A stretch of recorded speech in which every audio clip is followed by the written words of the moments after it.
A second woman now speaking out after former Nevada Assemblywoman Lucy Flores accused former Vice President Biden of inappropriate contact during a 2014 event. Now, Amy Lapos telling a Connecticut TV station that Biden also touched her inappropriately during a fundraiser for a Democratic congressman in 2009. Watch. He walked up to me and wrapped his hands around my face like that and pulled me in and started rubbing noses with me. And it wasn't, you know, like an Eskimo kiss and then stop. It was for like a good 15 seconds. And I remember thinking, is he going to kiss me? It's not rape, but it doesn't need to be rape to not be right. Yeah. All right, now a potential 2020 rival, Democratic Senator Kirsten Gillibrand, warning today that Biden will have to address the allegations if he chooses to run. These women feel demeaned, and that's not okay. So if Vice President Biden does choose to run for president of the United States, I imagine this is a conversation he will be having to have with the American people. Other Democrats, though, defending Biden. Here is House Speaker Nancy Pelosi today. I know Joe Biden a long time. My grandchildren love Joe Biden. I mean, he's an affectionate person to children, to senior citizens, to everyone. That's just the way he is. He has to understand in the world that we're in now that people's space is important to them, and what's important is how they receive it, not necessarily how you intended it. No immediate comment from Biden's team on the latest allegation, but in a statement on Sunday, Biden saying, quote, not once does he believe he acted inappropriately, but that he will listen respectfully if it's suggested that he did so. You know, Brian, I mean, what do you think of that response? Because he hasn't come out to clarify that, and he doesn't believe he acted. It's almost worse now. He doesn't believe he acted inappropriately. You heard her description and how she felt.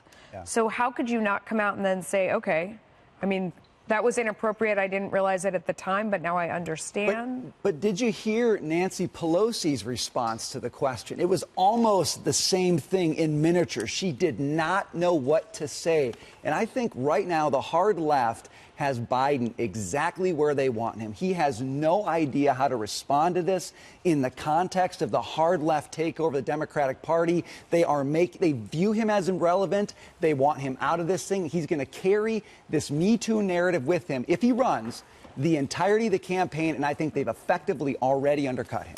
Amy Lapos defending Lucy Flores as, you know, more women kind of get on this bandwagon. Let's listen. We're supposed to be a progressive party, and a woman is speaking about a man who may potentially run for president on our ticket. I cannot watch a woman be plastered and crucified for something that I experienced as well. I believe her. Jessica? No one has said that they don't believe Lucy Flores, and we will see reaction as well to this new accusation. This is a conversation that people have been having for a very long time. It obviously does seem like opportune political timing that suddenly Joe Biden's about to run, and we're talking about an event from '09 when he went on to be an extremely powerful person, like the #2 in the country for the next 8 years, and before a potential presidential run. I don't think that this reflects poorly on how Biden is handling it or Nancy Pelosi. I think that what they are doing is calculating how best to ensure that people know that, A, Joe Biden is not a Me Too person in the classical sense. And that's why these nuanced discussions of the movement are so important, that this is about a woman feeling demeaned or belittled or not a peer. And that's what Lucy Flores was articulating in her piece. But to say personal space is important. And when Joe Biden gets lumped into conversations about Me Too, I think that's incredibly damaging, not only to him and to Democrats, but to the movement. I mean, you see Kellyanne Conway on TV, a woman who said, go out and vote for Roy Moore. We need the vote on the tax bill. The president also backed Roy Moore. This conversation about Joe Biden, yes, it came from Lucy Flores, who worked for Bernie to get elected in 2016. But I think that we need to be careful about it and to say. But to say it's not part of the Me Too movement. I mean, no, I'm not. It's the shades of gray in the Me Too movement. I don't think it's shades of gray, because we've all been in situations where you've been in a social situation and somebody comes over and touches you inappropriately. That makes you incredibly uncomfortable, and you think to yourself, why does this person think this is okay? And it doesn't rise to the level of rape, but it certainly rises to a higher level than what the attention they're giving it. All right, so since Joe Biden has then made it about himself, because it's not about the woman who has come forth, he's saying that, well, I didn't intend it to be that way. That makes it about Joe Biden. Let's focus on Joe Biden for just a second. He's had years of this type of behavior, correct? And there is a loop. I mean, I know the counselor to the president, Kellyanne Conway, was a little bit in jest when she said, you know, why don't you Google creepy Joe Biden? I'm paraphrasing a little bit there, but that's what she meant. But there is a lot of this video out there where he's handsy, where he's giving a hair sniff, as you've said, Kennedy, where he's doing, you know, and if it's all about him, then I guess that behavior will always be okay because he didn't intend it. It is a different day, and I want to know where Joe Biden has been as an American. I don't have a dog in this race. I'm covering it. But as an American, where has he been that in the last 2 or 3 years that he's anesthetized to what we were talking about has changed the game? And why does he has his defenders? I didn't. Stephanie Carter, Ash Carter's wife. Let's put up defending her. He has a big Everyone list of defenders. And we want to make sure we get that out here, and we want to make sure this is not a complete list, but these are folks that have come out on the record and defended him: Susan Rice, Meghan McCain, Chris Coons, Dianne Feinstein, Kennedy. I do think that intention is important. I don't think we should completely disregard intent, and that was one of the breaks between Peter Abelard and Thomas Aquinas, because Thomas Aquinas said it's the act itself, and Abelard said, no, you can only really prosecute someone based on the intent that they have. Otherwise, you have a very subjective and sliding scale, and you get to go back and revisit history. So when someone grabs another person and kisses them and they don't want to be kissed, the intent is more important than the act? Do you really think that the intent is innocuous when someone grabs someone against their will and kisses them? I think the intent is pretty clearly there. If the person who's being kissed perceives it as something that she or he is not comfortable with, now you're talking about perceptions. No, because I think anything. So how do we get to I think what that matters? you're talking much more about a sexual act, and there is implicit intent with something like that. But here, you're shaking your head no. Well, okay, because, no, but okay, then I'll reframe the discussion. I'll reframe the discussion.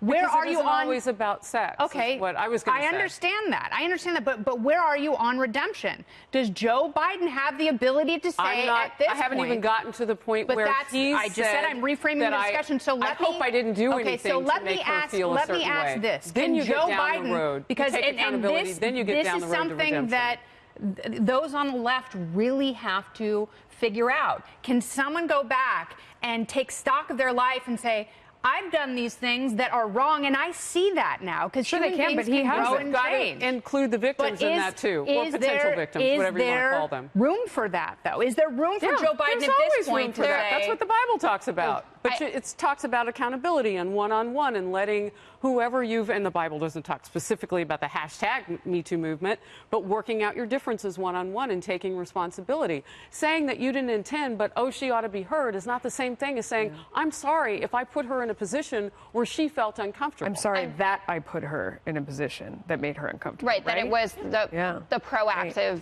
thing that you did. But I think to your point that you were just making, it's important to be careful about the terms that we're using, because kissing, and I was speaking about this yesterday, and I saw, Joe Biden's kissing scandal. It's not a kissing. When someone sees something like that, they think that someone was sexually kissed, that someone planted one on their mouth. He kissed the back of Lucy Flores's head. The pictures that you have seen about this, and this does not mean that it didn't humiliate those women, that it didn't hurt them and make them feel like they were less than. Power. Because it is about power, and that's that was my point about Shades of Grey. Me Too is fundamentally about powerful men taking advantage of women in a whole host of ways, ranging from rape, men are victims to as well. Men, absolutely. You don't think what Amy Lapos described is an assault, is taking advantage of women to grab somebody by the back of their neck and rub their nose? I think he's going up to the line. He knows what the line is, and he knows that's not a sexual line. At all? That's my question. Well, he's been Has it moved? The line has. Why doesn't he know that? But that was also a while ago. I mean, that was 2009. And The line was different in 2009. right.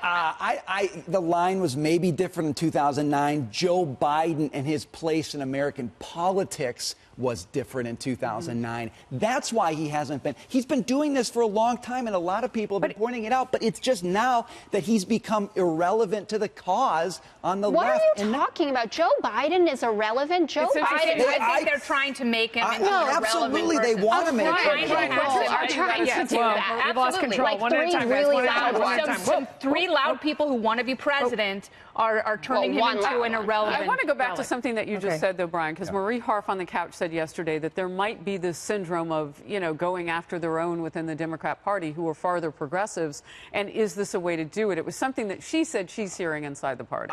If you want to tar and feather somebody right now, this is exactly what you do. You take a question. We could debate on this couch all day, and you lay it out there, and it never goes away. Imagine him every time he's on the stump. Every time there's a photographer, he's got to be thinking, what am I doing? How is this going to reflect in the allegations? He never gets to campaign free of those issues again. It's going to systematically undermine what he can do. We have to go, but real quick question. If you grabbed a man by the back and you rubbed his nose, would your husband be upset that you did that? Would he be uncomfortable? I would never do that. Right. You would never do it. And yes, you would. He speak up? Yeah. I mean, he's my one and only. Of course Isn't that he an would. Eskimo kiss? yeah, I don't know. Anyway, it's not appropriate no matter what it is.